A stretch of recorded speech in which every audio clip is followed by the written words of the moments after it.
அனைத்து வகையான மூலநோய் தீர்க்கும் வயிற்றுப்புண்ணை ஆற்றும் மருந்து இது. நன்றாக எண்ணெயை ஒரு மணி ஓசை. இது மூலநோய் கட்டியாக இருக்கக்கூடிய உபாதையை தீர்க்கக்கூடியது. உதிர மூலத்தை தீர்க்கக்கூடியது கும்பமுனி என்று சொல்லக்கூடிய குப்பை மேனி. ஆசன வாயிலே குழகுழவென்று இருக்கக்கூடிய உபாதையும் தீர்க்கக்கூடிய மருந்தாக இருக்கக்கூடிய பிரண்டையை நாம் எடுத்து வைத்துள்ளோம். அழகாக சொல்லுவார், உள்ளி காண்பாய் உளைமூல ரோகமும் போம்.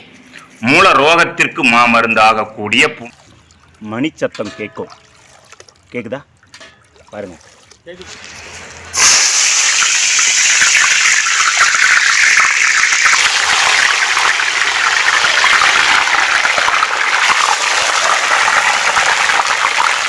கும்பமுனி என்று சொல்லக்கூடிய குப்பை மேனி.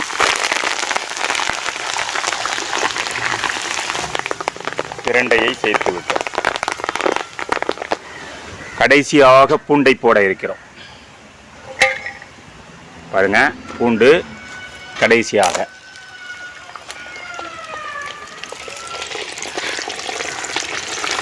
வாத உபாதையை போக்கும், தலைவலியை நீக்கும். இதைத்தான் அழகாக சித்தர் சொல்லுவார். வணக்கம் உலக தமிழ் சொந்தங்களே. மூலநோய் போக்கக்கூடிய மூலத்திலே நவமூலம் 9 வகையான மூலம் தீர்க்கக்கூடிய மருந்து செய்ய இருக்கின்றோம். அதற்கு தேவையான முதற் பொருளாக துத்தி. இது மூலநோய் கட்டியாக இருக்கக்கூடிய உபாதையை தீர்க்கக்கூடியது இந்த துத்தி. துத்தியை எடுத்து வைத்துள்ளோம். அடுத்ததாக உதிர மூலத்தை தீர்க்கக்கூடியது கும்பமுனி என்று சொல்லக்கூடிய குப்பை மேனி. இந்த குப்பை மேனி குப்பையாக இருக்கக்கூடிய உடலை மேனியாக மாற்றக்கூடிய ஆற்றல் நிறைந்த குப்பை மேனியையும் நாம் இதற்கு சேர்க்க இருக்கின்றோம். எனவே குப்பை மேனியை எடுத்து வைத்துள்ளோம். மூலத்திலே நவமூலத்திலே அடுத்த வகையான ஒரு மூல நோய் உளை மூலம். மூலம் அந்த ஆசன வாயிலே குழகுழவென்று இருக்கக்கூடிய உபாதையும் தீர்க்கக்கூடிய மருந்தாக இருக்கக்கூடிய பிரண்டையை நாம் எடுத்து வைத்துள்ளோம். அடுத்ததாக உதிர மூலத்திற்கு மருந்து பார்த்தோம். பூண்டும் இதற்கு ஒரு மருந்து. எனவே நாம் இதற்கு பூண்டையும் பயன்படுத்த இருக்கின்றோம். எனவே நாம் இவைகளை உணவாக்கி மருந்தாக்க இருக்கின்றோம். இது பூண்டு. பூண்டு பாடலிலே அழகாக சொல்லுவார், உள்ளி காண்பாய் உளைமூல ரோகமும் போம். மூல ரோகத்திற்கு மருந்தாக கூடிய பூண்டையும் எடுத்து வைத்துள்ளோம். இவைகளை இலையை ஆய்ந்து 4 லிட்டர் விளக்கெண்ணெய் இவற்றிலே காய்ச்சி மருந்தாக்க இருக்கின்றோம். வாருங்கள், இலைகளை ஆய்ந்து மேற்கொண்டு மருத்துவத்தை பார்க்கலாம். அனைத்தையும் நன்றாக கழுவி எடுத்துக்கொள்ள வேண்டும். துத்தி இலையை சாரம் எடுப்பதற்கு பதிலாக நேரடியாக எண்ணெயிலே இட்டு பொரிக்க இருக்கின்றோம். அதற்காக இலையை நன்றாக கழுவி காய வைத்துள்ளோம். அடுத்ததாக பிரண்டை, இளம் பிரண்டை. பார்க்கும் பொழுதே உங்களுக்கு தெரியும், இளம் பிரண்டை. மாந்தம், வயிற்று வலி, வாயு அதிசாரம், முளை சேர்ந்த மூலம், கயம், உச்சம், புனல் போக்கு, ஓய்ந்த நடை எல்லாம் அகலும், எழும்பும் அதிபசி, மல்லார் பிரண்டை உண்டுவா என்று சொல்லுவார். இந்த பிரண்டையையும் கழுவி வைத்துள்ளோம். அடுத்ததாக நாம் சேர்க்கக்கூடிய பொருள் கும்பமுனி என்று சொல்லக்கூடிய குப்பை மேனியை ஆய்ந்து அவற்றை பாருங்க நீரிலே நன்றாக கழுவி அலசி வைத்துள்ளோம். இவைகளையும் நாம் மருந்தாக எடுத்துக்கொள்ள இருக்கின்றோம். இவைகளோடு பூண்டு உளைமூல ரோகத்தை தீர்க்கும். சன்னியோடு வாதம், தலைநோவு, தாழ்வலி, வன்னி வரும் நீர்க்கோவை, வன்சீதம் அன்னமே, உள்ளுள்ளி காண்பாய் உளைமூல ரோகமும் போம், வெள்ளுள்ளி தன்னால் வெருண்டு என்று சொல்லுவார். எனவே பூண்டையும் எடுத்து வைத்துள்ளோம். இந்த மருத்துவ செய்முறையினால் அனைத்து வகையான மூல நோயும் வராமல் தடுக்க, இருக்கக்கூடிய உபாதையை நீக்க, வயிற்றுப்புண், குன்மம் என்று சொல்லக்கூடிய அனைத்து வகையான வயிற்றுப்புண்ணையும் நீக்க இந்த ஆமணக்கு எண்ணெய் என்று சொல்லக்கூடிய விளக்கெண்ணெயிலே நாம் செய்ய இருக்கின்ற இந்த மருந்து செய்முறையை விரிவாக காண்போம் வாருங்கள். இந்த காணொளியை காணக்கூடிய அன்பான என் தமிழ் சொந்தங்களே, உங்களுக்கு தேவையான அளவு எண்ணெய் 1 லிட்டர் அல்லது அரை லிட்டர் அல்லது 2 லிட்டர் எண்ணெயை ஊற்றி, இதற்கு அளவு முறையெல்லாம் எதுவும் கிடையாது. துத்தி, கும்பமுனி, பிரண்டை, பூண்டை, உதாரணமாக அடியேன் இங்கு காட்டக்கூடிய இந்த காணொளியிலே 4 லிட்டர் விளக்கெண்ணெய், 4 லிட்டர் விளக்கெண்ணெய்க்கு இது போன்று அடியேன் பொரிக்கிறேன். நீங்கள் 1 லிட்டர் என்றால் ஒரு கைப்பிடி அளவு துத்தி இலை, ஒரு கைப்பிடி அளவு பிரண்டை, ஒரு கைப்பிடி அளவு கும்பமுனி, ஒரு கை அளவு பூண்டை இட்டு காய்ச்சி எடுக்கலாம். அல்லது அதனுடைய சாரத்தை நன்றாக மிக்சியிலே இட்டு எடுத்து வைத்துக்கொண்டு அந்த சாரத்தை நேரடியாக ஊற்றி இந்த எண்ணெயை தயார் செய்து கொள்ளலாம். இது அனைத்து வகையான குன்மம் என்று சொல்லக்கூடிய வயிற்றுப்புண்ணை நீக்குவதாக, அனைத்து வகையான மூல நோய்க்கும் மருந்தாக கூடியதாக, வாத உபாதைகளை எல்லாம் பொட்டிப்பாம்பாய் அடக்கச் செய்வதாக, உடலுக்கு ஒரு பொலிவை தரக்கூடியதாக இருக்கக்கூடியது. ஏனெனில் ஆமணக்கு நெய்யால் நலம் உண்டாம் யாவர்க்கும் பூ மணக்கும் மேனிபுரி கோயிலே என்று சொல்லுவார். அதனுடைய காணொளியை இந்த லிங்கிலே கொடுக்கிறேன், பார்த்து தெரிந்து கொள்ளுங்கள். ஆமணக்கு எண்ணெயை பற்றி வேறொரு மருத்துவ செய்முறையையும் உங்களுக்கு இங்கே டிஸ்கிரிப்ஷனிலே பார்த்து அறிந்து கொள்ளுங்கள். இந்த எண்ணெய் நன்றாக காய்வதை உறுதி செய்து கொள்ள அடியேன் கிளறுவது போன்று கொஞ்சம் கொஞ்சமாக பார்த்து கிளறிவிட்டு கொண்டே இருக்க வேண்டும். நன்றாக எண்ணெய் காய்ந்தால் ஒரு மணி ஓசை வரும். அடுப்பு இளம் தீயாக இருப்பதை உறுதி செய்து கொள்ள வேண்டும். பாருங்க, இளம் தீயாக இருந்து கொண்டே இருக்க வேண்டும். இளம் தீயாக எரிந்து கொண்டிருக்கிறது. ஆமணக்கு எண்ணெய் காய்ந்து விட்டது என்பதற்கான அறிகுறியாக அற்புதமான வாசனை வருகிறது. ஆன்றோர் பெருமக்களே, அங்கே பாருங்க, அள்ளி ஊற்றக்கூடிய அந்த சத்தத்தை பாருங்க. மணி சத்தம் கேட்கும். கேக்குதா? பாருங்க, கேக்குது. மணி சத்தம் கேட்கக்கூடிய நிலையிலே அது எண்ணெய் காய்ந்து விட்டதை குறிக்கும். இதன் பிறகாக நாம் கும்பமுனி, அலசி காய வைத்திருக்கக்கூடிய கும்பமுனி, துத்தி இலை, பிரண்டை, அதனோடு கூட பூண்டு ஒன்றொன்றாக சேர்க்க இருக்கிறோம். இப்போ உங்கள் முகத்தை தூர வச்சு போட்டுருங்க. அவ்வளோதான்.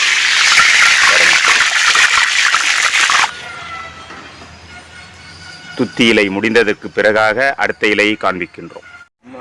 பொரிந்துவிட்ட எண்ணெயிலிருந்து நாம் துத்தியை காஞ்ச இலைகளை எடுத்துட்டோம். இந்த எண்ணெயை காய்ச்சும் பொழுது கண்ணிலே பட்டுவிடக்கூடாது, உடலிலே பட்டுவிடக்கூடாது. ரொம்ப ஜாக்கிரதையாக செய்ய வேண்டும். இதில் துத்தி மலரும் இருக்குது பாருங்கள். துத்தி மலருக்கான காணொளியை பிறகு பார்க்கலாம். துத்தி மலரை தூக்கின்ற பேர்களுக்கு மெத்த விந்துவும் பெருகும் மெய் குளிரும் சத்தியமே என்று சித்தர் சொல்லுவார். துத்தி மலரை வேறொரு காணொளியிலே அதனுடைய மருத்துவ குணத்தை பார்க்கலாம்.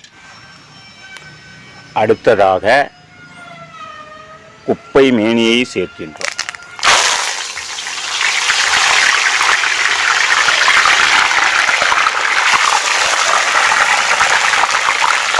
கும்பமுனி என்று சொல்லக்கூடிய குப்பை மேனி, இது ஆன்றோர் பெருமக்களே, தந்த மூலப்பிணி, தாய் தந்தை வழியாக வரக்கூடிய பிணியை நீக்கும். தந்தை மூலப்பிணி, தீ தந்திடுப்புண், உந்து குன்மம், உதிர மூலம், உதிர மூலத்திற்கு மாமருந்தாக கூடியது கும்பமுனி என்று சொல்லக்கூடிய குப்பை மேனி. இவற்றையும் நாம் காய்ச்சிக்கிறோம் பாருங்க. அவை பொடிந்து விட்டால் காஞ்சதாக அர்த்தம். பாருங்க, பச்சை நிறம் மாறிவிட்டால் காய்ந்ததாக அர்த்தம். அடுத்ததாக நாம் பிரண்டையை சேர்க்க இருக்கின்றோம். இந்த பிரண்டையானது உள்ளே இரத்தப்போக்கு நடக்கிறது, காயம் இருக்கிறது ஆசன வாயிலே என்ற உபாதையை நீக்கக்கூடியது. பாடலிலே அழகாகச் சொல்லுவார். மாந்தம் வயிற்று வலி வாயு அதிசாரம் முளை சேர்ந்த மூலம் கயம் உச்சம் புனல் போக்கு ஓய்ந்த நடை எல்லா மகளும் எழும்பும் அதிபசி என்று சொல்லுவார். இந்த பிரண்டை சேர்த்த இந்த எண்ணெய் பசியையும் கொடுக்கும், இரத்தப்போக்குடன் கூடிய மூல நோயையும் தீர்க்கும். பாருங்க, பாய்ந்துவிட்டு அந்த பிரண்டையினுடைய நிறம் மாறும் பொழுது அவையினுடைய சாரம் இறங்கிவிட்டது என்று அறிந்து கொள்ளலாம். அல்லது பாருங்க, இது போன்று பொரியக்கூடிய அளவு குறைந்து விட்டால் அதனுடைய சாரம் முழுவதும் இறங்கிவிட்டது. வடை வீட்டில் எப்படி பொரிக்கிறோமோ அப்படி தான். இதுக்கு ஏதோ எப்படி பொரிக்கணும் அப்படி பொரிக்கணும் அப்படிலாம் கணக்கு கிடையாது. இதனுடைய பொங்கும் தன்மை நின்று விட்டால் அவை சாரம் முழுவதும் இறங்கிவிட்டதாக நாம் கொள்ள வேண்டும்.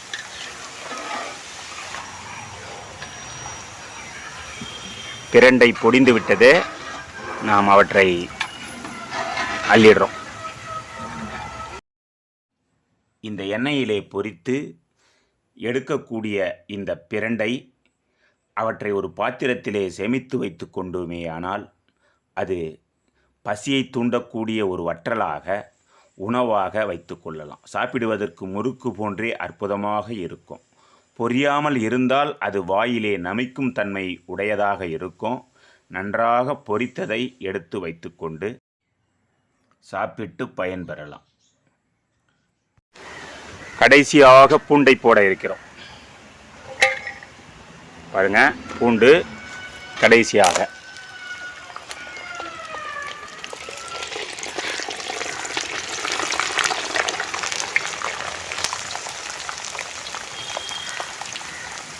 பூண்டு உளைமூல ரோகத்திற்கு மருந்து. எனவேதான் இந்த எண்ணெயை தினந்தோறும் 5 மில்லி அளவு குடித்து வந்தால் 10 நாட்களிலே எந்த வகையான மூலத்தையும் போக்கும். உளைமூல ரோகத்திற்கு மருந்து. பாடலிலே அழகாகச் சொல்லுவார். உள்ளுள்ளி காண்பாய் உளைமூல ரோகமும் போம் என்பார். உளைமூல ரோகத்தை போக்குவதற்காகத்தான் பூண்டை சேர்த்துள்ளோம். பாருங்க, பொடிவது கிட்டத்தட்ட நின்றுவிட்டன. அவற்றை நாம் எடுத்துவிட வேண்டியதுதான். இந்த பூண்டை வீணாக்காமல் சாப்பிட்டால் வாத உபாதையை போக்கும், தலைவலியை நீக்கும். இதைத்தான் அழகாக சித்தர் சொல்லுவார். சன்னியொடு வாதம் தலை நோவு, தலைவலிக்கு ஒரு மருந்து பூண்டு. வன்னி வரும் நீர்க்கோவை, நீர் கோர்த்து கொண்டதற்கு ஒரு மருந்து பூண்டு. வன் சீதம் அன்னமே, வன் சீதத்திற்கு மருந்து பூண்டு. உள்ளுள்ளி காண்பாய், உள்ளி என்பது பூண்டிற்கு இன்னொரு பெயர். உளை மூல ரோகமும் போம். எனவேதான் இதையும் இதிலே சேர்த்துள்ளோம். உளைமூலை ரோகத்தை போக்குவதால் தான் பூண்டையும் சேர்த்து பாருங்க என்று எத்துணை அழகாக பொடிந்து நாம் இறக்கிவிட்டோம். அற்புதமான நவமூலத்தை போக்கக்கூடிய எண்ணெய் தயாராகிவிட்டன. அந்த எண்ணெயிலே மேலே இருக்கக்கூடிய வாழை மரத்தை பார்க்கிறோம். அற்புதமான எண்ணெய் காய்ந்து ரெடி தயாராகிவிட்டது. பயன்படுத்தி நலம் பெறுவோம், ஆரோக்கியம் பெறுவோம். எளிமையாக உணவினாலேயே நீக்கிக் கொள்வோம். நீங்களும் செய்து பயன்படுத்துங்கள். உங்களுடைய மேலான கருத்துக்களை சித்தமுடன் நலமாய் சேனலிலே எங்களுக்கு தெரிவியுங்கள். நாங்கள் உங்களுக்காக இந்த காணொளியை அனுப்புவதிலே மகிழ்ச்சி அடைகிறோம். நன்றி, வணக்கம், வாழ்க வளமுடன். இந்த காய்ச்சிய அற்புதமான எண்ணெய் மூல நோயை தீர்த்து வயிற்று புண்ணை ஆற்றி வாத உபாதைகளை நீக்கி ஒரு நறுமணத்தை உடலுக்கு கொடுத்து ஒரு பொலிவை தரக்கூடிய அற்புதமான எண்ணெய் தயாராகிவிட்டது. தினந்தோறும் 5 மில்லி குடித்து குன்மம் என்பது வயிற்றுப்புண், அனைத்து வகையான மூலத்தை நீக்கி பயன்பெற சித்தர்கள் சார்பாக அன்போடு கேட்டுக்கொள்கின்றோம். வாழ்க வளமுடன். நன்றி, வணக்கம். Subscribe to our சித்தமுடன் நலமா YouTube channel for updates on useful videos. Thanking you.